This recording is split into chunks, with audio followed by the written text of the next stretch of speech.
नमस्कार, मैं हूं संजय शर्मा। आप देख रहे हैं 4 PM न्यूज नेटवर्क। सिर्फ 3 दिन और 3 दिसंबर शायद प्रधानमंत्री जी के लिए अशुभ साबित होने जा रहा है।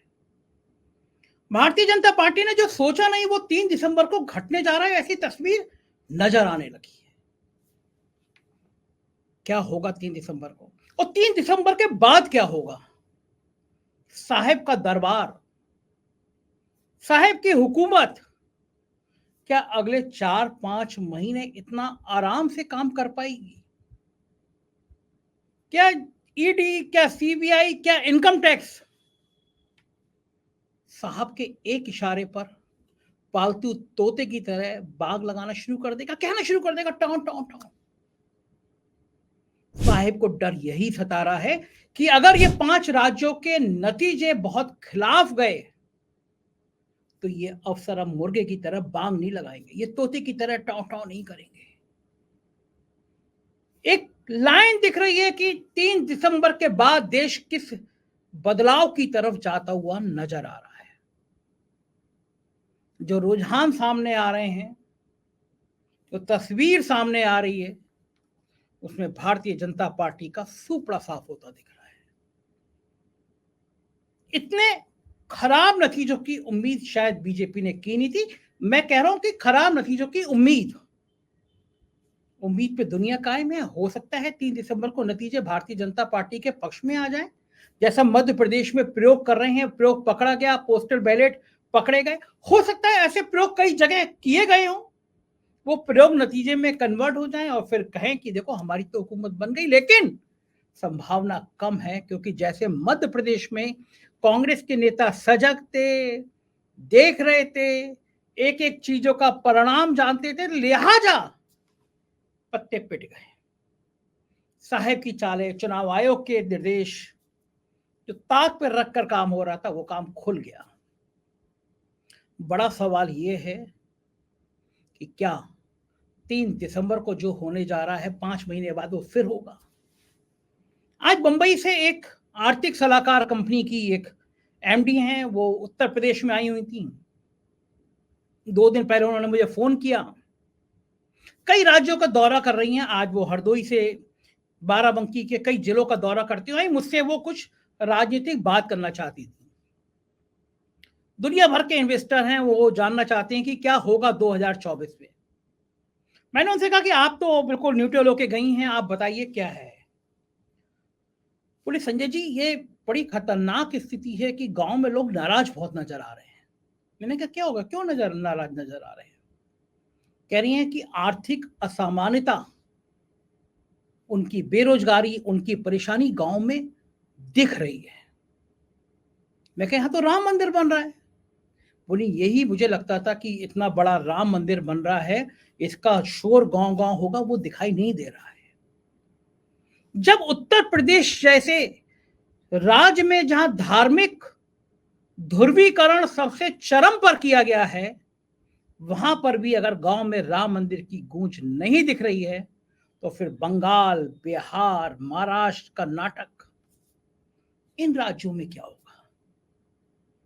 तेलंगाना में मैं गया था, 6-7 महीने पहले गया था।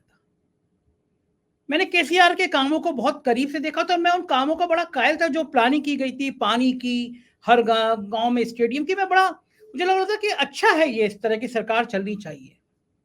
आज से 6 महीने पहले मुझसे कोई पूछता कि क्या स्थिति है, कांग्रेस का क्या है, तो मैं शर्त लगा सकता था कि कांग्रेस में कोई वजूद ही नहीं है, केसीआर की सरकार रिपीट होगी। लेकिन पिछले 3-4 दिनों में जो मित्र वहां गए हुए हैं, उन्होंने बताया कि कांग्रेस ने तेलंगाना में जबरदस्त प्रदर्शन किया है। वो तो दावा कर रहे थे कांग्रेस वहां सरकार भी बना सकती है। मध्य प्रदेश और छत्तीसगढ़ के रुझान साफ हैं कि वहां कांग्रेस सरकार बना रही है। हैरानी की बात तो यह है कि मिजोरम में भी कांग्रेस बहुत अच्छा प्रदर्शन कर रही है। तो तेलंगाना में, मणिपुर में, मध्य प्रदेश में, छत्तीसगढ़ में जहां कांग्रेस इतना अच्छा प्रदर्शन कर रही है, तो वो करंट फिर राजस्थान में कि ना दिखाई दे, इसकी संभावना कम दिख रही है। लोग कह रहे हैं कि राजस्थान फंसा हुआ चुनाव है। मेरे मित्र हैं, वहां के सीनियर जर्नलिस्ट हैं, उन्होंने मुझे आज फोन करके कहा कहीं ऐसा ना हो कि त्रिशंकु को विधानसभा आ जाए, निर्दलीय और बागी तय करें कि वसुंधरा या गहलोत। दिल्ली दरबार के तोते उड़ जाएंगे। अगर ये हुआ तो उनको कुछ समझ नहीं आएगा। बेचैनी का आलम यह है कि अमित शाह बंगाल पहुंच गए। ईडी, सीबीआई, इनकम टैक्स सब बंगाल को फोकस करा दिया गया है। ममता बनर्जी हत्या नहीं आ रही है, ममता बनर्जी घास नहीं डाल रही है। और बंगाल में जो 1.5 दर्जन सांसद भारतीय जनता पार्टी जीत के आई है, आज बंगाल के पत्रकारों का, वहां के राजनीतिक विश्लेषकों का कहना है कि बंगाल में अगर भाजपा 1 या 2 सीटें भी पा जाए तो उसे मानना चाहिए कि उसने बहुत बड़ी उपलब्धि हासिल कर ली। तभी बंगाल में आज अमित शाह ने बहुत जोरदार भाषण दिया, रटा रटाया डायलॉग बोला। कहा कि मोदी जी जो पैसा वहां भेजते हैं इस राज्य में, वो पैसा ममता दीदी के लोग बीच में कमीशन में खा जाते हैं। ये रटी रटाई लाइनें हैं। जहां विपक्ष की सरकारें होंगी वहां अमित शाह, वहां प्रधानमंत्री ये बात बोलेंगे कि हम दिल्ली से जो पैसा भेजते हैं वो वहां बीच में यहाँ के राज्य के कमीशन के लोग खा जाते हैं, कमीशन खा जाते हैं। लेकिन आज जो मेरी मित्र आई थी आर्थिक कमेटी में, वो बहुत ज्यादा रिसर्च करती हैं, उन्होंने कहा कि हमने देखा कि उत्तर प्रदेश में जितने बड़े प्रोजेक्ट हुए हैं वो सब गुजरात की कंपनियों को मिले हैं। पैसा विदेश में निवेश करने वाले, विदेश से पैसा लाने वाले लोग भी मान रहे हैं कि उत्तर प्रदेश ऐसे बड़े राज्य में जहां डबल इंजन की सरकार है, वहां पर कंपनियां गुजरात की हैं। और ये गलत नहीं कह रही हैं। उत्तर प्रदेश में हजारों करोड़ के जो ठेके हैं वो गुजरात की कंपनियां बना रही हैं, या फिर ऐसी बदनाम कंपनियां बना रही हैं जिनके कमीशन की चर्चा आम है। दो बड़े प्रोजेक्ट किए उत्तर प्रदेश की सरकार ने, बुंदेलखंड एक्सप्रेसवे, पूर्वांचल एक्सप्रेसवे। जिम्मेदारी थी अवनीश अवस्थी की, योगी जी के सबसे भरोसे के अफसर की। कई बार टेंडर डाले गए, कई बार टेंडर निकाले गए। जो दागी कंपनियां चिन्हित की गई, बताया जाता है उनमें कमीशन इतना ज्यादा लिया गया कि प्रधानमंत्री इधर दोनों एक्सप्रेसवे का उद्घाटन करने के गए, उधर वो एक्सप्रेसवे धंस गए। यह है डबल इंजन सरकार की डबल इंजन तस्वीर। डबल इंजन यानी 2 एक्सप्रेसवे दोनों धंस गए, कोई कार्रवाई किसी कंपनी पर नहीं। ये मुद्दे अब चर्चा में आने लगे। अमित शाह बंगाल में इसलिए जोश भरने गए, इसलिए वादे करने गए क्योंकि अब इसके अलावा चारा बचा नहीं। बंगाल में राम मंदिर का हिंदुत्व की प्रयोगशाला बनानी पड़ेगी। ममता दीदी उस प्रयोगशाला को फेल करेंगी या चलने देंगी या काबू पा लेंगी, इस बात पर दिल्ली का भविष्य तय करेगा। क्योंकि जहां 18 सांसद और वहां एक सांसद भी आता नजर ना आ रहा हो तो साहब की नींदें तो उड़ जाएंगी। बिहार, अमित शाह जी ने खुद कहा था यहां 3 ताकतें हैं, 3 में 2 ताकत जिधर हो जाती हैं उधर सरकार बन जाती है। और अब 2 ताकतें एक जगह हैं। तेजस्वी यादव, नीतीश की जोड़ी, लालू की जोड़ी हिट है, कांग्रेस सपोर्ट में है। बिहार में कोई भी दांव काम नहीं आ रहा है, कोई भी रणनीति काम नहीं आ रही है। और समझ आ गया है मोदी और शाह की जोड़ी को कि बिहार बहुत बड़ी चोट देने जा रहा है। दक्षिण के राज्यों में जहां पे 30 सीटें जीत कर आई थी भारतीय जनता पार्टी, कर्नाटक में कांग्रेस ने सरकार बना ली, तेलंगाना में वो बनाने के करीब है, तमिलनाडु में एनडीए का सहयोगी एआईडीएमके टाटा बाय बाय करके चली गई। ग्राफ लगातार गिर रहा है, साहब लगातार परेशान है। परेशानी की वजह है 4-5 महीने चुनाव को बचे। मैंने एक डिबेट रखी थी, रखना चाहिए था नहीं रखना चाहिए था, इसमें भी अलग अलग मत थे। मेरे टीम के कुछ लोग कह रहे थे इस विषय पर नहीं रखनी चाहिए थी। हुआ ये था कि जब टनल में मजदूर फंसे हुए थे तो आज तक जैसे चैनल की एक बहुत अच्छी पत्रकार है मौसमी सिंह, अंजना ओम कश्यप ने उनसे पूछा कि आप वहां पहुंची, मजदूर निकल गए, आप बड़ी शुभ हैं। उन्होंने कहा कि हाँ, मैं शुभ हूं, मैं पनौती नहीं हूं। पनौती शब्द साहिब को दर्द दे रहा है, पनौती शब्द साहिब की तकलीफ बढ़ा रहा है, पनौती सब शब्द बता रहा है कि साहिब कुछ तो गड़बड़ है। और मैं फिर बताना चाहता हूं, अपने दर्शकों को कई बार बता चुका हूं कि पनौती शब्द की इतनी विस्तार से व्याख्या कहां से हुई। पहले बता दूं कि पनौती उस दिन चर्चा में आया जिस दिन विश्वकर्ता साहब देखने पहुंच गए और अचानक ट्विटर पे ट्रेंड होने लगा पनौती। ट्रेंड कैसा होता है मैं कई बार बता चुका हूं, जो नए दर्शक होंगे उनको समझाना चाहता हूं। जैसे ट्विटर पे आप हैशटैग संजय शर्मा लिखे और लाखों लोग हैशटैग संजय शर्मा लिखे तो संजय शर्मा ट्रेंड करने लगे। और इस ट्रेंड को कराने के लिए सरकारें लाखों करोड़ रुपए खर्च करती हैं। उत्तर प्रदेश के डायरेक्टर इंफॉर्मेशन शिशिर जी हैं, उनका एक ऑडियो मुझे मिला था जिसमें वो कह रहे हैं कि उस आदमी को वापस ले आओ, योगी जी के ट्विटर ट्रेंड कराने हैं। उत्तर प्रदेश का सूचना विभाग हजारों करोड़ रुपया खर्च कर रहा है इस पब्लिसिटी पर, इस प्रचार पर, ऐसे ट्विटर ट्रेंड कराने पर। और जब उत्तर प्रदेश कर रहा है तो फिर सोचिए दिल्ली दरबार कितना ज्यादा कर रहा होगा। तो उस दिन जैसे ही प्रधानमंत्री वहां पहुंचे, विश्व कप देखने पहुंचे, अचानक हैशटैग पनौती ट्रेंड करने लगा। अब आप सोचिए, करोड़ों रुपया जब उत्तर प्रदेश सरकार ट्रेंड कराने के लिए देती है तो दिल्ली सरकार कितना देती होगी, बाकी भाजपा राज्य की शासित राज्यों की सरकारें कितना देती होंगी। सोशल मीडिया के इंचार्ज है अमित मालवीय, वो कितनी जान लगाते होंगे। उन्होंने भी पप्पू या इस तरह के शब्द लगाकर ट्रेंड कराने की कोशिश करी, नहीं चला। इसका मतलब कि देश में करोड़ों लोग हैशटैग पनौती चलाने लगे। तो मैंने डिबेट रखी कि आज तक के चैनल के रिपोर्टर भी पनौती शब्द इस्तेमाल करने लगे, जबकि आज तक में सुधीर चौधरी जैसे हिंदू मुसलमान करने वाले एंकर मौजूद हैं। क्या गोदी मीडिया की बॉडी लैंग्वेज बदल रही है? मैंने लाइव रखा, डिबेट करी, लोग जितने मेरे डिबेट में लोग आए उन सबका मानना था कि देश में शायद प्रधानमंत्री टनल के मजदूरों से बात करने इसलिए नहीं गए, उनके निकलने का इंतजार जाके इसलिए नहीं किया, कहीं कहीं कुछ हादसा हो जाता तो प्रधानमंत्री के माथे पे चिपक जाता पनौती। बंगाल में बवाल हुआ, एक मिनिस्टर ने कहा कि तेजस में बैठ के गए हैं, भगवान तेजस को ठीक ठाक रखे, एक्सीडेंट ना हो जाए। खराब है, किसी प्राइम मिनिस्टर के लिए पनौती शब्द नहीं इस्तेमाल करना ठीक नहीं है, नहीं करना चाहिए।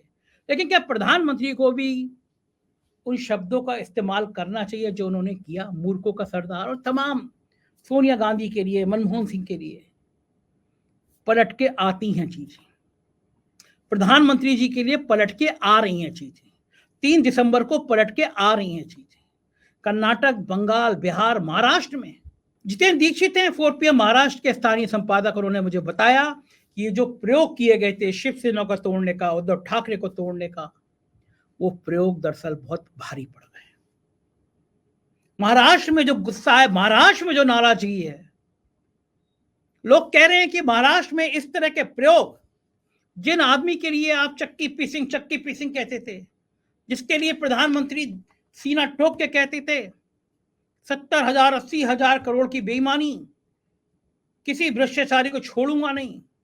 24 घंटे बाद उस भ्रष्टाचारी को जब प्रदेश का डिप्टी चीफ मिनिस्टर बनाया जाता है तो संदेश साफ हैं, हर भ्रष्टाचारी का भारतीय जनता पार्टी में स्वागत है, बशर्ते वो भारतीय जनता पार्टी की वॉशिंग मशीन में जाकर धुलाई कर ले।